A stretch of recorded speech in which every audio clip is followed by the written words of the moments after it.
नमस्कार, सुप्रभातम। आप देख रहे हैं राष्ट्र प्रथम, मैं हूं जिगर। खबरें विस्तार से।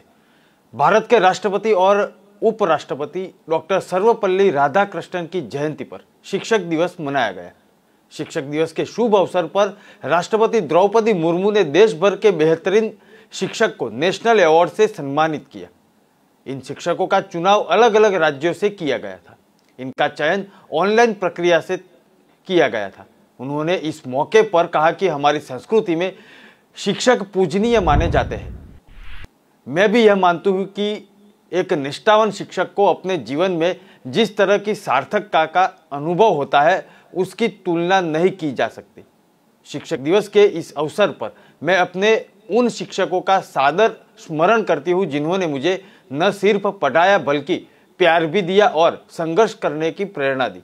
अपने परिवार व शिक्षकों के मार्गदर्शन के बल पर मैं कॉलेज जाने वाली अपने गांव की पहली बेटी बनी।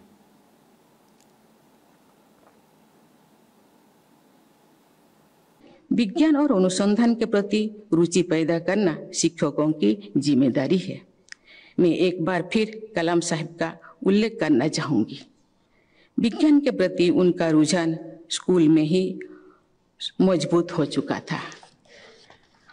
उन्होंने कहा है कि उनके एक अध्यापक क्लास के सभी बच्चों को समुद्र के किनारे ले गए और उड़ती हुई चिड़ियों को दिखाकर एरोडायनामिक्स के बारे में रोचक और सरल तरीके से समझाया है। डॉक्टर कलाम लिखते हैं कि उन्होंने स्कूल में ही ये फैसला किया है कि वो बड़े होकर रॉकेट साइंटिस्ट बनेंगे। और ये बात गर्व करने लायक है कि टीचर ने पहले क्लासरूम में ब्लैकबोर्ड पर चिड़ियों की उड़ान के विषय में समझाया था। टीचर के पूछने पर सभी बच्चों ने कहा कि वह समझ गए थे।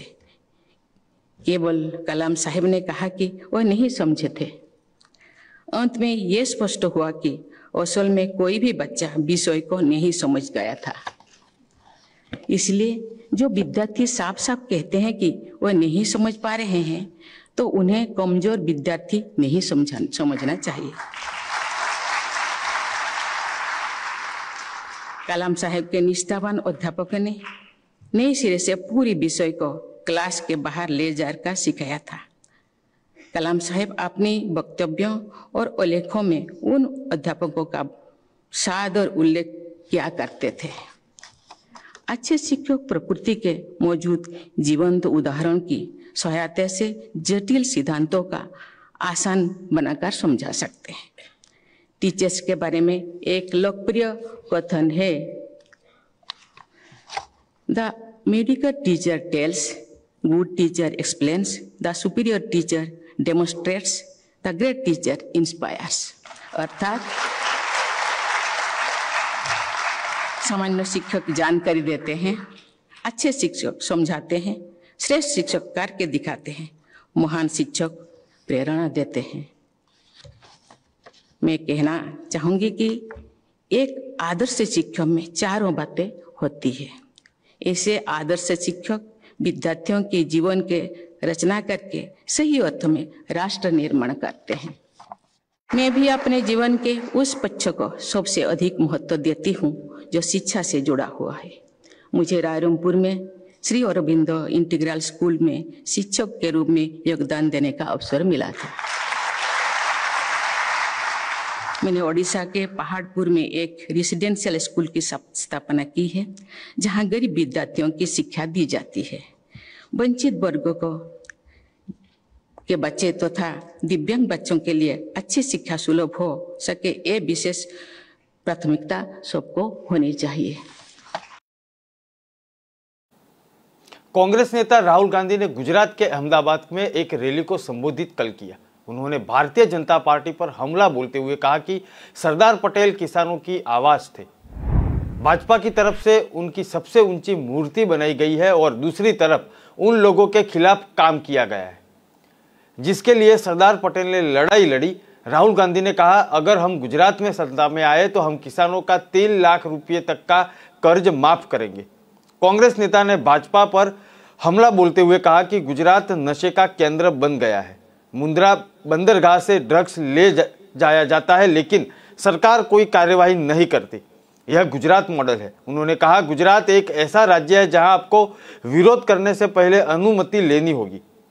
जिनके खिलाफ विरोध किया गया उससे अनुमति लेने की उसने सवाल किए थे।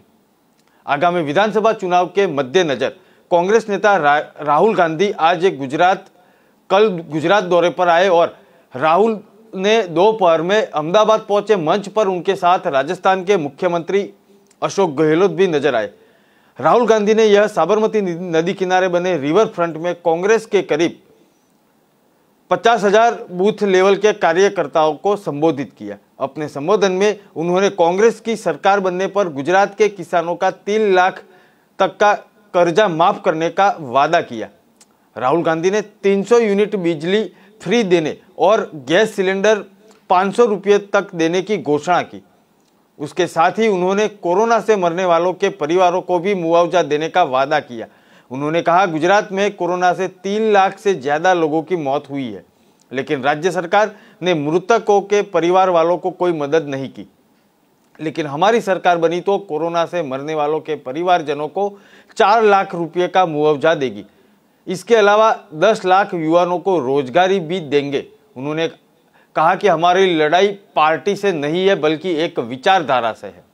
सरदार पटेल ने किसानों के खिलाफ एक शब्द भी नहीं कहा।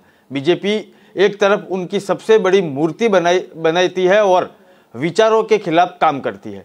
जिन किसानों के लिए सरदार जीते थे, बीजेपी ने उन्हीं किसानों के तिल काले कानून लेके आई। भाजपा ने किसानों के अधिकार छीन लिए, इसलिए किसानों ने सरकार के खिलाफ आंदोलन शुरू कर दिया था। आज अगर सरदार पटेल होते तो पहले किसका कर्ज माफ करते, किसानों का या उद्योगपतियों का? उन्होंने जो वादा किया उसकी बात करेंगे तो हर गुजराती को 10 लाख तक का इलाज कराने की जिम्मेदारी सरकार की होगी। दवाइयां मुफ्त दी जाएगी। 2.5 लाख रुपए तक का कोविड कॉम्पेसेशन गुजरात के उन 3 लाख परिवार को दिया जाएगा। उन्होंने कोविड महामारी में अपना स्वजन खोया है। किसान को 3 लाख तक के कर्ज की माफी की बात कही और 300 यूनिट बिजली मुफ्त दी जाएगी। साथ में गुजरात में सरकारी नौकरियों में कॉन्ट्रैक्ट सिस्टम खत्म कर दिए जाएंगे और युवाओं के लिए 3,000 रुपये का बेरोजगारी भत्ता दिया जाएगा। पूरे गुजरात में 3,000 सरकारी इंग्लिश मीडियम स्कूल खोले जाएंगे और लड़कियों की केजी से पीजी शिक्षा मुफ्त होगी। गुजरात के दूध उत्पादनों के लिए 1 लीटर पर 5 रुपये की सब्सिडी दी जाएगी। करप्शन के खिलाफ कानून लाएंगे और पिछले 27 सालों में हुए करप्शन की स्क्रूटिनी होगी और दोषियों को जेल में भेजा जाएगा। मतलब पूरे गुजरात से, गुजरात के हर कोने से, हर गांव से, हर बूथ से हजारों बब्बर शेर यहां आज आए हैं।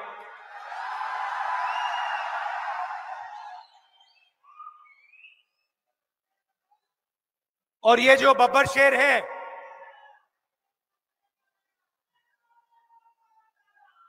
ये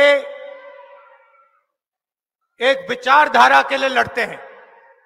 ये आम बब्बर शेर नहीं है कि किसी भी चीज के लिए लड़ जाएं। ये विचारधारा की लड़ाई लड़ते हैं। और मैं जानता हूं कि यहां गुजरात में 25 साल से आप क्या सह रहे हो, मैं समझता हूं। आपकी लड़ाई एक राजनीतिक पार्टी से नहीं है।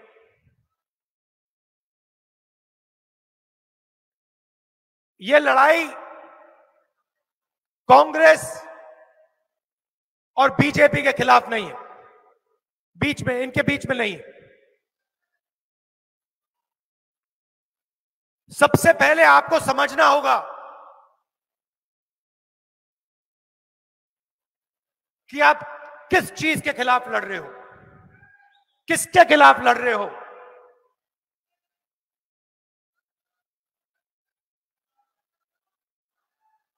देखिए,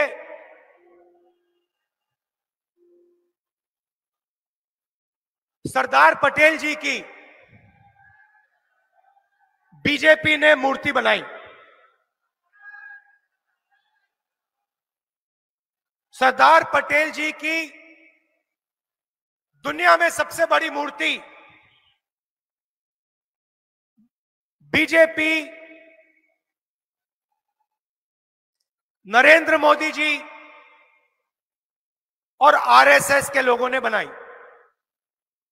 सही? सरदार पटेल जी थे क्या? उन्होंने अपनी जिंदगी किन लोगों के लिए दी, किससे लड़े और क्यों लड़े? सबसे पहले सरदार पटेल जी सिर्फ एक व्यक्ति नहीं थे। दिल्ली में आबकारी नीति को लेकर मचे सियासी घमासान के बीच भाजपा ने एक बार फिर आम आदमी पार्टी पर हमला बोला। भाजपा प्रवक्ता संबित पात्रा ने प्रेस कॉन्फ्रेंस कर कहा कि आप कट्टर भ्रष्टाचारी पार्टी है। दिल्ली में शराब नीति से कमीशन का खेला हुआ है। कमीशन लेकर राजस्व को नुकसान पहुंचाने का काम किया गया है। सिसोदिया और केजरीवाल के मित्रों को इससे काफी फायदा हुआ है। लोग मोटी दलाली देने के लिए केजरीवाल के पास जाते हैं। भाजपा की प्रेस कॉन्फ्रेंस में दिल्ली भाजपा अध्यक्ष आदेश गुप्ता और भाजपा सांसद मनोज तिवारी भी मौजूद थे। भाजपा की तरफ से एक वीडियो जारी करते हुए दावा किया गया कि उस व्यक्ति का स्टिंग सामने आया जिसने सिसोदिया को पैसे दिए। मनीष सिसोदिया ने शराब नीति से काफी पैसे बनाए हैं। हमने केजरीवाल से 5 सवाल पूछे लेकिन जवाब एक का भी नहीं मिला। हमने केजरीवाल से पूछा कि नई शराब नीति में क्या खराबी थी, पुरानी शराब नीति को क्यों बदली। भाजपा सांसद मनोज तिवारी ने स्टिंग से जुड़ा एक वीडियो ट्वीट पर पोस्ट किया था। आज एक बहुत गंभीर खुलासा और एक जिसको अंग्रेजी में कहते हैं बिग एक्सपोजे आज यहां होने वाला है। शराब, कमीशन और घोटाला, इसको लेकर दिल्ली में विगत दिनों में भारतीय जनता पार्टी ने, दिल्ली की जनता ने आंदोलन किए और जिस प्रकार से शराब नीति में मोटा माल मनीष सिसोदिया जी ने कमाया, जिस प्रकार से कमीशन का खेल हुआ, इस विषय को लेकर भारतीय जनता पार्टी ने कई प्रेस कॉन्फ्रेंसेस किए हैं और कई सवाल हमने अरविंद केजरीवाल और मनीष सिसोदिया से पूछे हैं। सिर्फ मेमोरी को फ्रेश करने के लिए मैं याद दिलाना चाहूंगा कि 5 सवाल हमने आदरणीय अरविंद केजरीवाल जी से पूछे थे कि ये जो पुरानी शराब नीति थी उसमें क्या खामी थी जिसके कारण एक नई शराब नीति लाई गई, और नई शराब नीति में क्या कमी थी जो उसे आनन फानन में वापस लेना पड़ा। रवि धवन जी की जो एक्साइज कमिश्नर थे तत्कालीन, उनकी अध्यक्षता में एक कमेटी बनी थी कि नई शराब नीति कैसी होनी चाहिए, उसके रिकमेंडेशंस को ताक पे रख करके ऐसी क्या कंपल्शंस थे कि अरविंद केजरीवाल जी ने एक ऐसी शराब नीति बनाई जिसमें उन्होंने रिकमेंडेशंस को नहीं माना। तीसरा सवाल हमने पूछा था कि ब्लैक लिस्टेड कंपनीज को आपने आखिरकार क्यों ठेका दिया। चौथा सवाल हमने पूछा था कि कानून के हिसाब से जो मैन्युफैक्चरर्स हैं वो रिटेल में नहीं आ सकते, उसके बावजूद आपने अपने मित्रों को बुला करके जो मैन्युफैक्चरर्स थे उनको आपने रिटेल में काम कराया।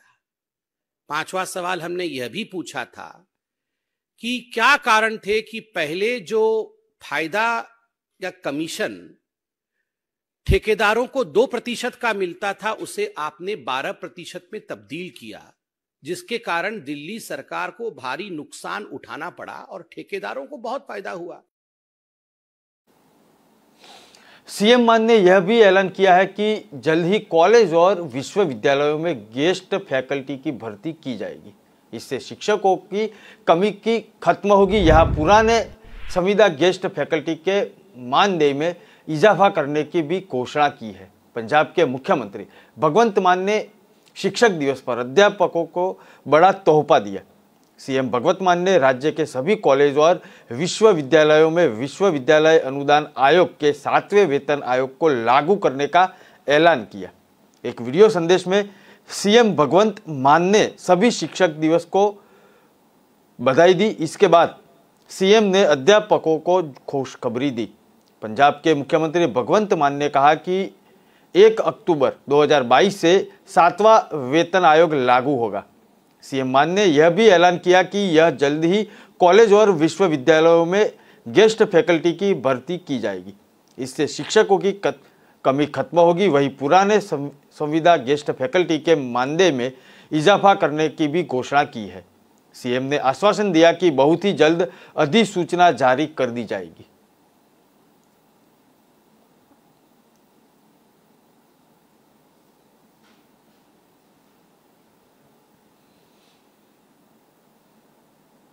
भ्रष्टाचार के मामले में फंसे पंजाब के पूर्व वन मंत्री और कांग्रेस के वरिष्ठ नेता साधु सिंह धर्मसोत को पंजाब एवं हरियाणा हाईकोर्ट के बड़ी राहत मिली है। हाईकोर्ट ने उन्हें नियमित जमानत दे दी है।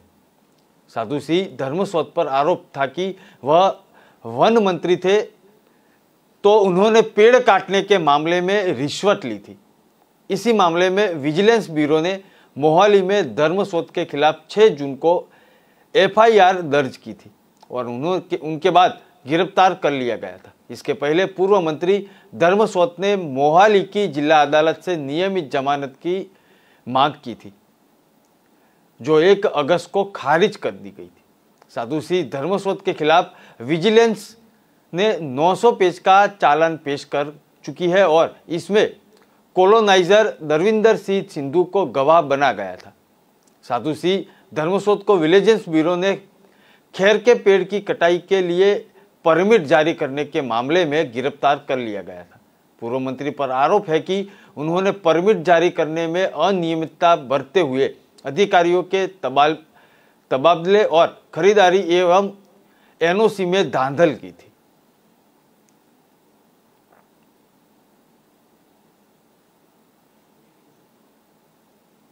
खबरें और भी है, ब्रेक।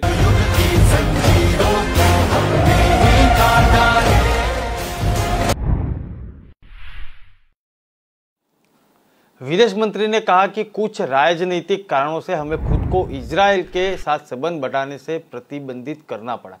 प्रधानमंत्री मोदी पहले भारतीय प्रधानमंत्री थे जो इजरायल गए थे। साथ ही कहा कि वह समय चला गया है जब हम वोट बैंक की राजनीति के लिए राष्ट्रीय हित को अलग रखते थे। विदेश मंत्री जयशंकर ने नरेंद्र मोदी के नेतृत्व वाली सरकार की सराहना करते हुए कहा कि इस समय इस पद पर बने रहना एक बड़ी ताकत है। राजनेता बने एस जयशंकर ने भारत की विदेश नीति पर प्रकाश डालते हुए कहा कि वह समय चला गया है जब देश वोट बैंक की राजनीति के लिए राष्ट्रीय हित को अलग रखता था। उन्होंने गुजरात में एक कार्यक्रम के दौरान कहा कि मैं उस व्यक्ति से ईर्ष्या करूंगा जो 2047 में विदेश मंत्री होगा, लेकिन मैं आपको एक बात बताऊंगा, नरेंद्र मोदी सरकार का विदेश मंत्री होना भी एक बड़ी ताकत है। मूल विश्वास, आत्मविश्वास और दृष्टिकोण को दुनिया पहचानती है। जयशंकर ने अपनी पुस्तक the India way strategies for an uncertain world का गुजराती अनुवाद लॉन्च किया था। To be foreign minister of Narendra Modi government is also a great step. 2047 तक हम उतना बढ़ चुके होंगे कि जो भी उस समय का विदेश मंत्री होगा उसको तो अब मैं अभी बैठ के आई एग्री करता हूँ। अभी एक बार आप वोट बैंक पॉलिटिक्स से आप निकल आए तो फॉरेन पॉलिसी पर भी असर पड़ता है और ये इजराइल ये उदाहरण जो फोर्स्ड पॉपुलेशन कंट्रोल जो it can have very dangerous consequences. I will envy the person who is foreign minister in 2047. But I will tell you one thing. To be foreign minister of Narendra Modi government is also a great step. there are core beliefs, there is confidence, there is a attitude, and I think the world is ready. आप जानते हैं कि उस कारणों के लिए हमने जो है अपने इजराइल के साथ जो भी रिश्ते जो हम आगे बढ़ा सकते थे हमने नहीं बढ़ा, हमने अपने आप को रोक लिया था। तो पहली बार इतिहास में भारत का प्रधानमंत्री जो इजराइल गए वो नरेंद्र मोदी थे। और हमें सोचना चाहिए कि क्योंकि पूरी देश जानती है कि हमें उस कोऑपरेशन में हमें बहुत फायदा, उसके बावजूद हम लोगों ने अपने आप को रोक रखा था राजनीतिक कारण के।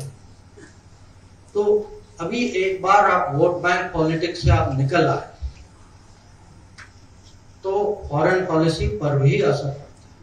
और ये इजराइल ये उदाहरण कि ये नेशनल इंटरेस्ट में था और हमने नेशनल इंटरेस्ट को डाउन किया, वोट बैंक पॉलिटिक्स को अप किया। और वो जमाना क्या, फर्स्ट ऑफ ऑल पॉपुलेशन की अगर बात करें, actually rate of growth of Indian population is falling very sharp. उसका कारण एजुकेशन है, एजुकेशन, सोशल अवेयरनेस, प्रॉस्पेरिटी। अगर आप देखें अपने आप पर देखें, each one of us with the passage of time the family size is smaller. It is part of evolution, you can say. अब जो forced population control जो it can have very dangerous. Aligarh में बीजेपी नेता Ruby Asif Khan ने गणेश चतुर्थी पर अपने घर में गणेश प्रतिमा की स्थापना की थी। इसके बाद वह मौलानाओं के निशाने पर आ चुकी है। रूबी खान ने कहा कि उन्हें लगातार धमकियां मिल रही है, लेकिन वह डरने वाली नहीं है। उन्होंने कहा कि वह विधि विधान से पूजा कर रही है और पूरी लगन से विसर्जन भी करेगी। अलीगढ़ में बीजेपी की महिला मोर्चा जयगंज मंडल की उपाध्यक्ष रूबी आसिफ खान इन दिनों सुर्खियों में बनी हुई है। वजह यह है कि उन्होंने गणेश चतुर्थी के मौके पर अपने घर में गणेश प्रतिमा की स्थापना की थी। इसके बाद मौलानाओं ने विरोध जताया। वहीं रूबी आसिफ खान का कहना है कि मौलानाओं ने पहले भी उनके विरोध में पोस्टर लगवाए हैं और फिर से वह विरोध कर रहे हैं, लेकिन वह इससे डरने वाली नहीं है। इसका मानना है कि ईश्वर एक है। रूबी खान ने बताया कि मैंने 31 अगस्त को गणेश चतुर्थी के मौके पर भगवान गणेश की अपने घर में 7 दिनों के लिए स्थापना की थी।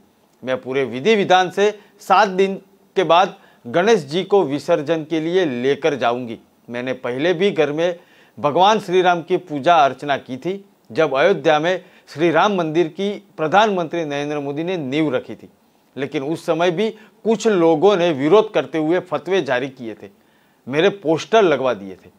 रूबी आसिफ खान ने कहा कि मैं अभी भी उन लोगों ने पहले जैसा रवैया अपना लिया है। अभी मुझे जान से मारने की धमकियां मिल रही है, लेकिन मैं डरने वालों में से नहीं हूं, ना ही मैं डरूंगी। मैं पूरे विधि विधान से भगवान गणेश का विसर्जन करूंगी। मैंने 31 तारीख को भगवान गणेश जी की मूर्ति की स्थापना की थी अपने घर में, और 7 दिनों के लिए मैं इसी तरह से 7 दिन बाद इनको विसर्जन के लिए लेकर जाऊंगी, जैसे होते हैं बड़े विधि विधान के साथ में। मैंने पहले भी भगवान श्री राम जी की पूजा अर्चना की थी। जब भगवान श्री राम की जो मतलब मंदिर की वहाँ नींव रखी गई थी, उस टाइम पे प्रधानमंत्री जी ने भी वहाँ पूजा अर्चना कराई थी, तो मैंने अपने घर में कराई थी वो पूजा अर्चना। लेकिन उस टाइम पर भी इन लोगों को कुछ अच्छा नहीं लगा, इन्होंने इसी तरह फतवे जारी करे और मेरे बड़े बड़े पोस्टर लगवा दिए गए, मस्जिदों पे बढ़वा दिए गए, इस्लाम से खारिज करना। अब भी इन्होंने वही दौर पहले वाला अपना लिया। अब भी ये चाहते हैं कि इसे जान से मरवा दें, या धमकियाँ मतलब मिल रही हैं मुझे तरह तरह की कि इसे इस्लाम से खारिज कर दो। लेकिन मैं डरने वालों में से नहीं हूँ और ना ही मैं डरूंगी। बिल्कुल विसर्जन करूंगी पूरे विधि विधान के साथ में, कोई डर के साथ में नहीं। जैसे ले जाते हैं इसी तरह लेकर जाऊंगी। मेरा परिवार पूरा मेरे साथ है और मेन चीज़ मेरे हस्बैंड मेरे साथ हैं, मोहल्ला भी मेरे साथ है। लेकिन इससे आगे जाके सारे कट्टरपंथी मुसलमान रहते हैं, सारे कट्टर लोग हैं।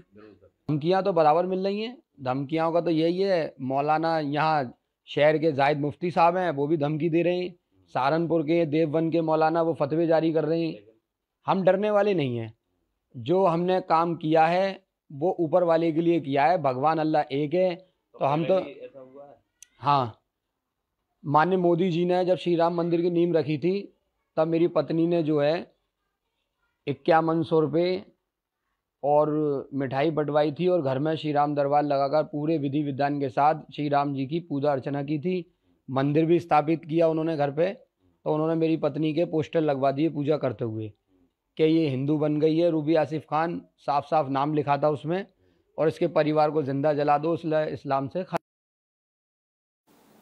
भारत की तकनीकी राजधानी में बेंगलुरु के कई इलाकों में रात भर हुई बारिश के कारण जल भराव हो गया, जिसमें वाहनों को पानी में डूबे हुए यात्रियों को इससे गुजरने की कोशिश करते हुए दिखाया गया था।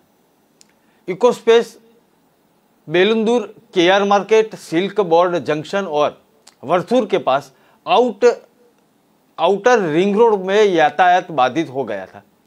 डेक्कन हेराल्ड ने बताया कि टेनरी रोड सहित कम से कम 3 क्षेत्रों में पेड़ भी गिरे।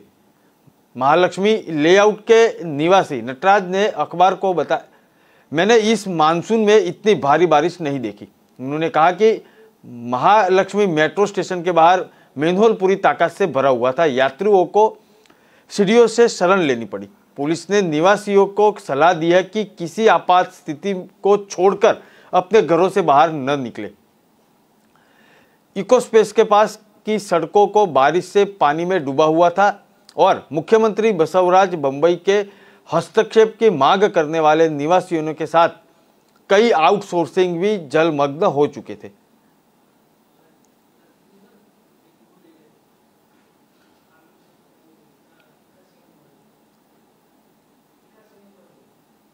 बांग्लादेश की प्रधानमंत्री शेख हसीना 2 देशों के बीच समग्र संबंधों का विस्तार करने के लिए 4 दिवसीय यात्रा पर यहां पे पहुंची है। हसीना आज के दिन प्रधानमंत्री नरेंद्र मोदी के साथ व्यापक बातचीत करेगी, जिसके बाद दोनों पक्ष पर रक्षा, व्यापार और नदी जल साझाकरण के क्षेत्रों में सहयोग को बढ़ावा देने के उपायों का अनावरण हो सकता है। हवाई अड्डे पर केंद्रीय मंत्री दर्शना जरदोश ने बांग्लादेश की प्रधानमंत्री की अगवानी की। विदेश मंत्रालय के प्रवक्ता अरिंदम बागची ने ट्वीट किया कि बांग्लादेश की प्रधानमंत्री शेख हसीना के नई दिल्ली आगमन पर रेलवे और कपड़ा राज्य मंत्री दर्शन जरदोश उनका गर्मजोशी से स्वागत कर रहे थे। यह यात्रा दोनों के बीच में बहुआयामी संबंधों को मजबूत करेगी। बांग्लादेशी प्रधानमंत्री का राजस्थान के अजमेर में श्रद्धेय सूफी संत मोइनुद्दीन चिश्ती की दरगाह का दौरा करने का कार्यक्रम भी है। हसीना के प्रतिनिधिमंडल में विदेश मंत्री ए.के. अब्दुल मोमेन, वाणिज्य मंत्री टीपू मुंशी, रेल मंत्री मोहम्मद नूरुल इस्लाम सुजान और मुक्ति युद्ध मंत्री ए.के.एम. हक और पीएम के आर्थिक बाबतों के सलाहकार मशीउर ए.के.एम. शामिल है। बांग्लादेश के प्रधानमंत्री राष्ट्रपति द्रौपदी मुर्मू और उपराष्ट्रपति जगनदीप धनखड़ से भी मुलाकात करेंगे। हसीना के आखिरी बार अक्टूबर 2019 में नई दिल्ली का दौरा किया था। पिछले महीने भारत और पाकिस्तान ने कुशियारा नदी के पानी के अंतरिम बंटवारे पर समझौते के बाद पाठ को अंतरिम रूप दिया था।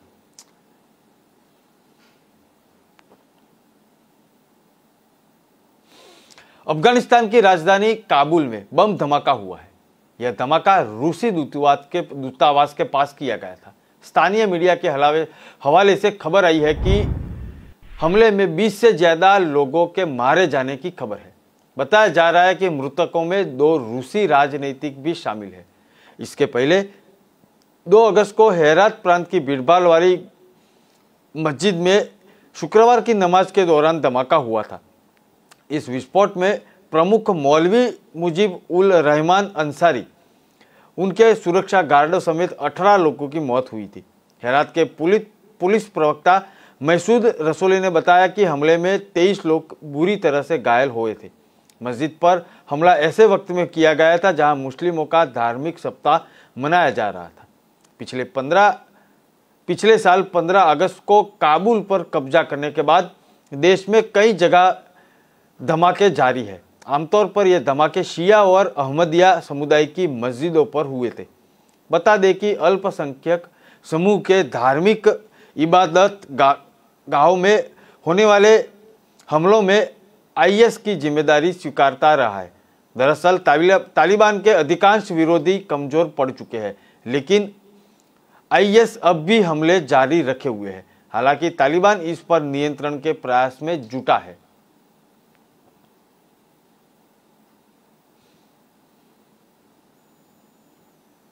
उत्तर प्रदेश में पूर्व मंत्री ओम प्रकाश राजभर की सुलेदेव भारतीय समाज पार्टी में बगावत हो चुकी है। पार्टी के राष्ट्रीय उपाध्यक्ष महेंद्र राजभर समेत कई नेताओं ने सामूहिक रूप से इस्तीफा दे दिया। सोमवार को मऊ में आयोजित प्रेस कॉन्फ्रेंस में महेंद्र राजभर ने सुबह सभा प्रमुख पर कई आरोप लगाए। उन्होंने कहा कि ओम प्रकाश राजभर परिवारवाद कर रहे हैं। सुबह सभा अब पिता पुत्र की पार्टी बन चुकी है। ओम प्रकाश गरीबों की बात कर रहे हैं, लेकिन अपने मिशन से भटक चुके हैं। आरोप लगाया कि सुबह सभा प्रमुख पैसे लेते हैं और पार्टी में कार्यकर्ताओं का सम्मान नहीं होता है। यह भी आरोप लगवाया था कि ओम प्रकाश राजभर का संबंध जेल में बंद बाहुबली मुख्तार अंसारी से है। कहा कि मुख्तार सुबह सभा प्रमुख के बड़े भाई है। ओम प्रकाश राजभर कोई भी फैसला मुख्तार अंसारी से पूछकर लेते हैं। महेंद्र राजभर ने कहा कि 30 लोग आज पार्टी से इस्तीफा दे रहे हैं। विधानसभा चुनाव 2022 में हम लोगों ने पार्टी के लिए पूरी मेहनत की थी। अब्बास अंसारी के समर्थन में नहीं आए थे, लेकिन पार्टी के हर फैसले के साथ थे। एक सवाल के जवाब में कहा कि ओम प्रकाश राजभर मुख्तार के फरार बेटे विधायक अब्बास अंसारी को बचाने की कोशिश में जुटे हैं। उन्होंने कहा कि 20 साल पहले हम सभी की मौजूदगी में पार्टी बनाई गई थी। उस समय पार्टी का मिशन गरीब, दलित, मजदूर और वंचित समाज का उत्थान का रखा गया था, जबकि उनके बाद कार्यकर्ताओं के खून पसीने से बनी पार्टी का इस्तेमाल ओम प्रकाश राजभर ने केवल धन बटोरने के लिए किया है।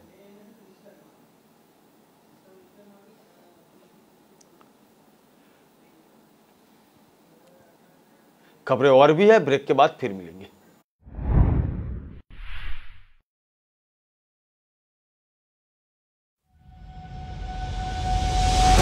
लहरों से डरकर नौका पार नहीं होती, कोशिश करने वालों की कभी हार नहीं होती। नन्ही चींटी जब दाना लेकर चलती है, चढ़ती दीवारों पर 100 बार फिसलती है। मन का विश्वास रगों में साहस भरता है। चढ़कर गिरना, गिरकर चढ़ना न अखरता है। आखिर उसकी मेहनत बेकार नहीं होती, कोशिश करने वालों की कभी हार नहीं होती। डुबकी या सिंधु में गोताखोर लगाता है, जा जाकर खाली हाथ लौट कर आता है। मिलते नहीं सहज ही मोती गहरे पानी में, बढ़ता 2 गुना उत्साह इसी हैरानी में। मुट्ठी उसकी खाली हर बार नहीं होती, कोशिश करने वालों की कभी हार नहीं होती। असफलता एक चुनौती है, इसे स्वीकार करो। क्या कमी रह गई देखो और सुधार करो। जब तक न सफल हो नींद चैन को त्यागो तो, संघर्ष का मैदान छोड़कर मत भागो तो। कुछ किए बिना ही जय जयकार नहीं होती, कोशिश करने वालों की कभी हार नहीं होती। कुछ नया करो।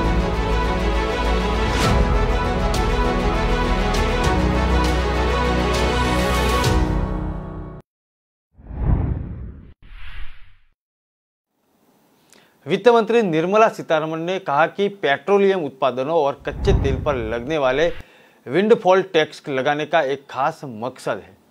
एक कार्यक्रम में संबोधित करते हुए वित्त मंत्री निर्मला सीतारमण ने कहा कि विंडफॉल टैक्स को एडहॉक कहना गलत है, क्योंकि यह उद्योग जगत के परामर्श के बाद ही लगाया गया है।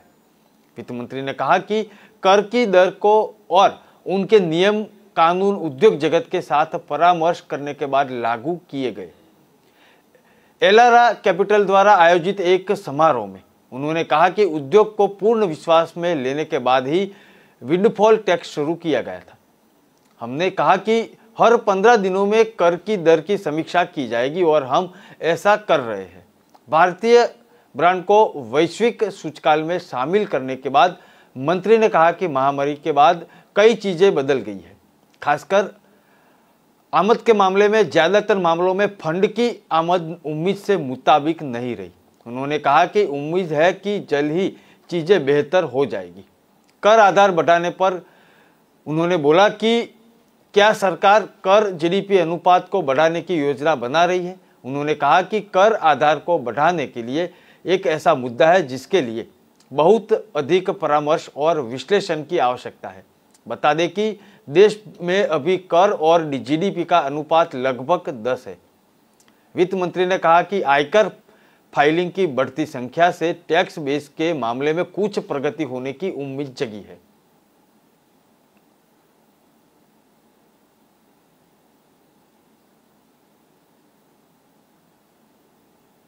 उत्तर प्रदेश में महोबा जिले में लोक निर्माण विभाग की जमीन पर निर्माण करने के बाद दो भाजपा नेताओं के बीच में लंबे समय से चल रही तनातनी ने रविवार रात बड़ा स्वरूप ले लिया। दोनों नेता आमने सामने आ गए थे। वर्चस्वी को लेकर दोनों पक्षों की ओर से फायरिंग हुए और किसी पक्ष में अभी तक तरहीन नहीं दी है। विवाद के बाद कस्बा जेतपुर में पुलिस फोर्स तैनात कर दिया गया है। जेतपुर के पूर्व ब्लॉक प्रमुख प्रतिनिधि व भाजपा के नेता कौशल सोनी द्वारा स्टेशन मार्ग जेतपुर में निर्माण कराया जा रहा था, जिसकी शिकायत जिला पंचायत सदस्य प्रतिनिधि अरविंद नायक ने डीएम से की थी। आरोप लगाया था कि पीडब्ल्यूडी की भूमि पर अवैध तरीके से दुकान का निर्माण कराया जा रहा है। इसी मामले में पीडब्ल्यू के अधिशासी अभियंता ने एमडीएम को पत्र भेजकर निर्माण रुकवाते हुए अभिलेखों में दर्ज भूमि की जांच कराने की मांग की थी। इसी बात को लेकर दोनों पक्षों में विवाद हो चुका था। दोनों भाजपा के नेता आमने सामने आ गए थे और गाली गलौज के बाद तनातनी होने की सूचना पुलिस को दी गई थी। आरोप है कि इस दौरान फायरिंग भी की गई थी। सूचना मिलते ही सीओ कुलपहाड़ उमेश चंद्र कोतवाली, वीरेंद्र प्रताप सिंह और पुलिस चौकी के सभी पुलिसकर्मी मौके पर पहुंच गए थे।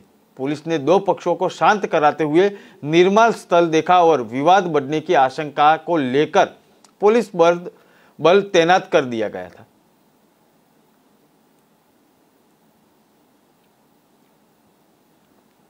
उत्तर प्रदेश के लखनऊ में हरजतगंज इलाके में एक होटल में कल आग लग गई थी। आग होटल लीवाना में लगी थी और फायर ब्रिगेड में कई गाड़ियां मौके पर मौजूद थी और काबू पाने में जुटी थी। धुएं के बीच कई लोग कमरों में फंसे हुए थे। हादसे में 4 लोगों की मौत की खबर आ चुकी थी। कई हालत गंभीर थी। मुख्यमंत्री योगी आदित्यनाथ ने मंडलायुक्त और पुलिस कमिश्नर की संयुक्त कमेटी को जांच के आदेश दिए थे और अभी जो खबर मिल रही है उसमें होटल के मालिक को गिरफ्तार कर दिया गया है।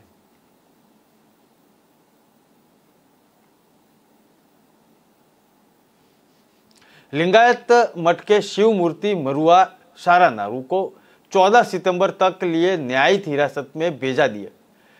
महंत पर नाबालिग लड़कियों के साथ यौन शोषण का आरोप है। चित्रदुर्ग के सेशन कोर्ट ने महंत की जमानत याचिका स्थगित कर दी। महंत ने मेडिकल ग्राउंड के तहत जमानत याचिका दायर की थी। पिछले सप्ताह शिव मूर्ति मरुआ शारानाऊ को जेल से चित्रदुर्ग के अस्पताल में भर्ती कराया गया था। जेल में महंत ने सीने में दर्द और बेचैनी की शिकायत की थी। पोक्सो अधिनियम के तहत महंत की गिरफ्तारी की गई थी और पुलिस ने के अनुसार आरोपी महंत को गिरफ्तार कर जेल में लाया गया था, जहां छाती में दर्द की शिकायत होने के बाद बेहोश कर दिए गए थे। अदालत के आदेश अनुसार आरोपी महंत को चित्रदुर्ग के डिस्ट्रिक्ट जेल में रखा गया है।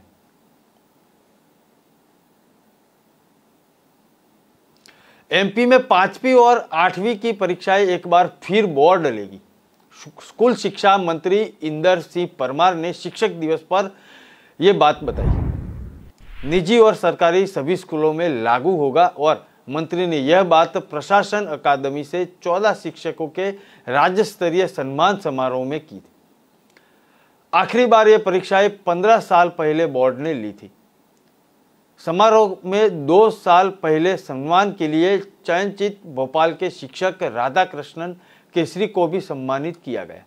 हालांकि इसकी जानकारी भी विभाग द्वारा सार्वजनिक नहीं कही थी और विवाद में आने के बाद उन्होंने वर्ष 2020 में सम्मानित नहीं किया गया था। अंतिम समय में उनका सम्मान रोक दिया गया था। समारोह में प्राथमिक श्रेणी के 8 और माध्यमिक श्रेणी के 6 शिक्षकों का सम्मान किया गया था। भोपाल से सुभाष एक्सीलेंस स्कूल के प्राचार्य सुधारक पराशर को यह सम्मान मिला था। इंदौर से एक भी शिक्षक का चयन नहीं हुआ। वर्ष 2021 में 28 शिक्षकों को सम्मानित किया गया था।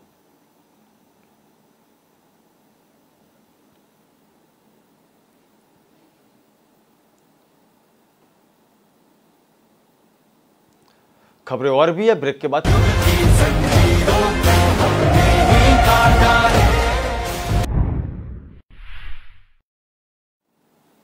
मुख्यमंत्री योगी आदित्यनाथ ने शिक्षक दिवस पर लोक भवन में मौजूद रहे बोर्ड के टॉपर्स के 8 प्रधानाचार्यों को सम्मानित किया। बेसिक शिक्षा विभाग के 75 शिक्षकों को भी राज्य अध्यापक पुरस्कार दिया गया। माध्यमिक शिक्षा विभाग के 5 पोर्टल लॉन्च किया। 14 इंटर कॉलेज का शिलान्यास भी किया। सीएम योगी ने कहा कि आप सभी को हृदय से बधाई। 5 सितंबर को डॉक्टर सर्वपल्ली राधाकृष्णन की जयंती होती है। इसे हम शिक्षक दिवस के रूप में मनाते हैं। आधुनिक भारत के निर्माण के लिए शिक्षा एक महत्वपूर्ण कारक है। जब दुनिया कोरोना संकट में थी तब भारत राष्ट्रीय शिक्षा नीति कार्यक्रम को शुरू कर रहा था। शिक्षा के जगत में जो भी कार्य हो रहे हैं उनसे ये कहा जा सकता है कि भारत विश्व गुरु बनने की ओर आगे बढ़ रहा है। बेसिक और माध्यमिक के द्वारा पिछले 5 साल में किए गए काम आपके सामने है। जब हम प्रदेश में शासन संभाला तो बेसिक विद्यालय बंद होने के कागार पर थे। गंदगी का अंबार होता था। बेसिक शिक्षा परिषद में 1,26,000 भर्तियां हुई। माध्यमिक में 40,000 भर्तियां हुई। स्कूल चलो अभियान के परिणाम सामने आए और पूरी दुनिया में कोरोना से त्रस्त थी तब तकनीकी प्रयोग को शुरू किया गया। शिक्षा को पटरी पर लाया गया। स्कूल चले अभियान आज 2016 के तुलना में एक कीर्तिमान स्थापित कर रहा है। सीएम योगी ने कहा कि 5 साल में हमने बहुत काम किया लेकिन अभी बहुत कुछ करना है। नियुक्ति में हमने कई नई व्यवस्था शुरू की है। भर्ती होने वाले को यह नहीं पता होता कि उनकी तैनाती कहाँ होगी। न मंत्री को पता होता है न ही अधिकारियों को पता होता है। हमने 100 ब्लॉकों का चयन किया है जो समाज में पीछे है, उन्हें मुख्य धारा में लाना है। शिक्षा विभाग को जिम्मेदारी दी गई है, उसे करने को दिखाना होगा। और मीडिया में जो चीज़ें आती है उनमें कुछ अच्छी भी होती है, कुछ नेगेटिव भी होती है। इनमें भी देखने का दृष्टिकोण होता है। बच्चों को झाड़ू लगाने की खबरें आ रही है। अगर अध्यापक भी साथ में झाड़ू लगाए तो क्या बुरा है? अपना काम करने में कहाँ बुराई है?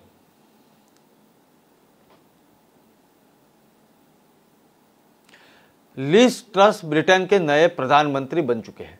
मुकाबला कंजर्वेटिव पार्टी के दक्षिणापंथी उम्मीदवार लिज ट्रस और भारतीय मूल के ऋषि सनक से था।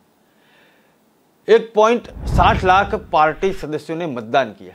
सनक की जगह लिजर का ब्रिटेन का प्रधानमंत्री बनना तय था। भारत के लिए भी एक अच्छा संकेत है। वह ब्रिटेन में विदेश मंत्री रह चुके हैं। वह अतीत में दोनों देशों के बीच संबंधों को नई ऊंचाइयों पर ले जाने में मददगार साबित हुए थे। इसलिए भारत ब्रिटेन के संबंधों में सुधार की उम्मीद है। हाल के वर्ष में किसी भी ब्रिटिश प्रधानमंत्री ने भारत पर ध्यान नहीं दिया। बोरिस जॉनसन ने 7 जुलाई को पार्टी के नेता के रूप में इस्तीफा दे दिया था। ब्रिटेन को शिक्षक दिवस पर नया प्रधानमंत्री मिला है। 46 साल की लिज ट्रस प्रधानमंत्री बन चुकी है। भारतीय मूल प्रतियोगी ऋषि सुनक इस पद के पीछे रह गए। एक शिक्षक, पिता और एक नर्स की मां बेटी जीन लीज राजनीति में आने से पहले अकाउंटेंट थी। वह मार्गारेट थैचर और थेरेसा में ब्रिटेन की तीसरी महिला प्रधानमंत्री बन चुकी है। वर्तमान में दुनिया के 18 देशों में नेता के रूप में महिलाएं हैं, जिसमें 15 में प्रधानमंत्री है और 3 में राष्ट्रपति है।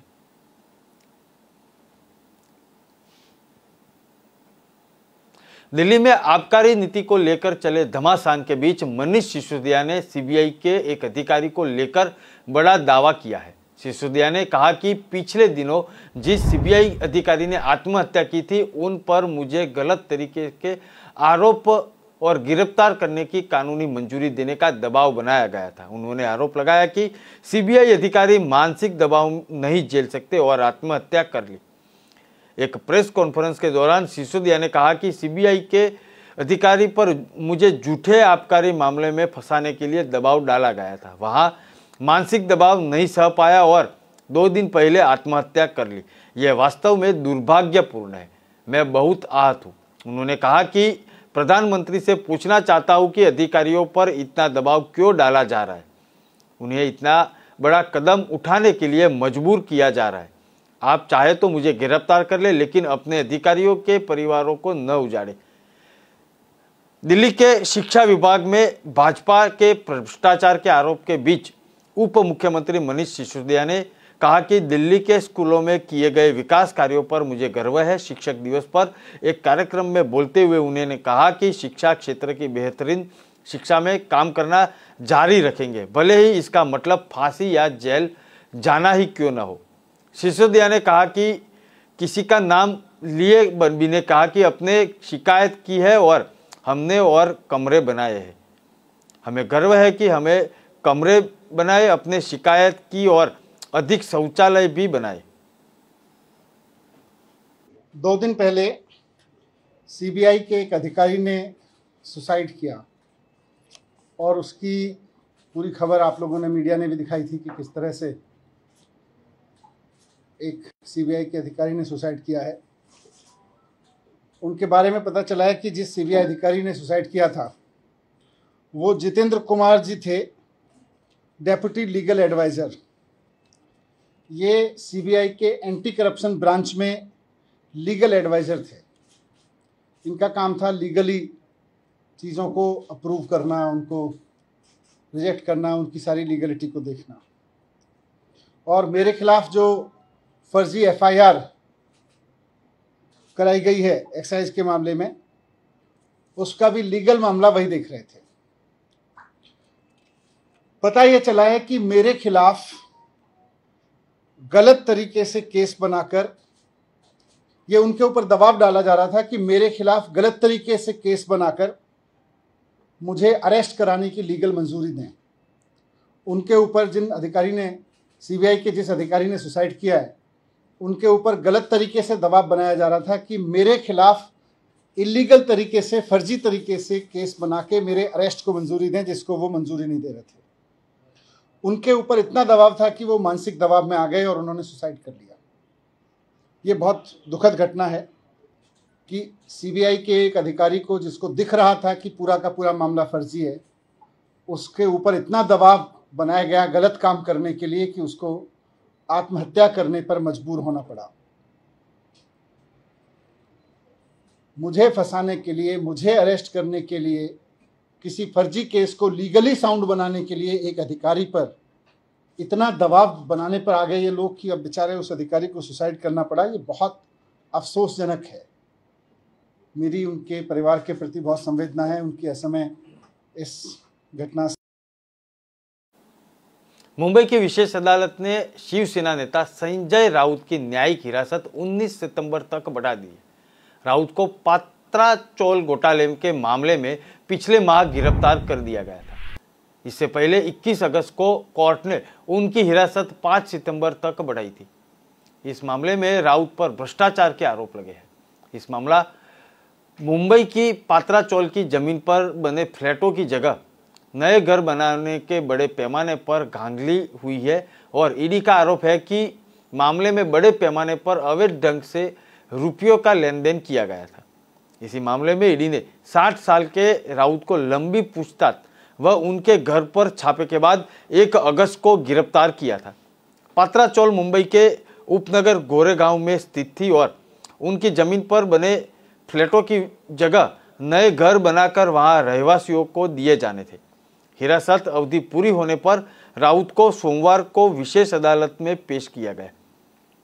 कोर्ट के जज एम.जी. देशपांडे के समक्ष उनको पेश किया गया और कोर्ट ने राउत की हिरासत 14 दिन के लिए और बढ़ा दी। मामले में राउत की पत्नी व अन्य संबंधित भी आरोप लगाए हुए हैं। बता दें कि राउत शिवसेना के कद्दावर नेता होने के साथ ही पार्टी के अध्यक्ष व महाराष्ट्र के पूर्व सीएम उद्धव ठाकरे के करीबी है। राउत का कहना है कि ईडी उन्हें इस मामले में झूठा फंसा रही है, उन्होंने कुछ गलत नहीं किया है।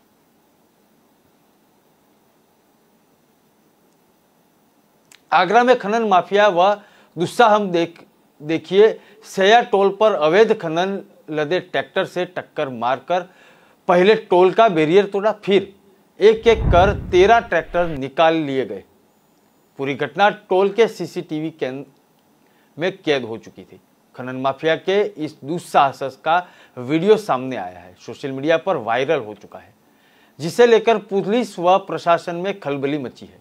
ग्वालियर और मुरैना के बड़े पैमाने पर सिया होलकर बालू के अवैध खनन का खेल चल रहा है। पुलिस प्रशासन की कार्यशैली से खनन माफिया के हौसले बुलंद थे। हैरत अंगेज वीडियो सामने आया है और इस वीडियो में 50 सेकंड में अवैध खनन लदे 13 ट्रैक्टर टोल का बैरियर तोड़कर भाग चले। टोल कर्मियों ने डंडे बरसाए लेकिन चालक को ऐसा ट्रैक्टर को रोक नहीं पाए। दिलचस्प बात यह है कि टोल की सीसीटीवी कैमरों में निगरानी के लिए बना कंट्रोल रूम भी रविवार को बंद था। पिछले 1 सप्ताह से खनन माफिया की गतिविधियां फिर बढ़ गई है। बड़े पैमाने पर बिना नंबर के ट्रैक्टर व ट्रक डंपर से अवैध खनन हो रहा है। पुलिस प्रशासन भी खनन माफिया की रोकथाम में फेल है। पिछले 150 दिन से अधिक अवैध खनन करते वाहनों के विरुद्ध कार्यवाही की रस्म अदायगी की गई थी, लेकिन अवैध खनन पर रोक नहीं लगा सके।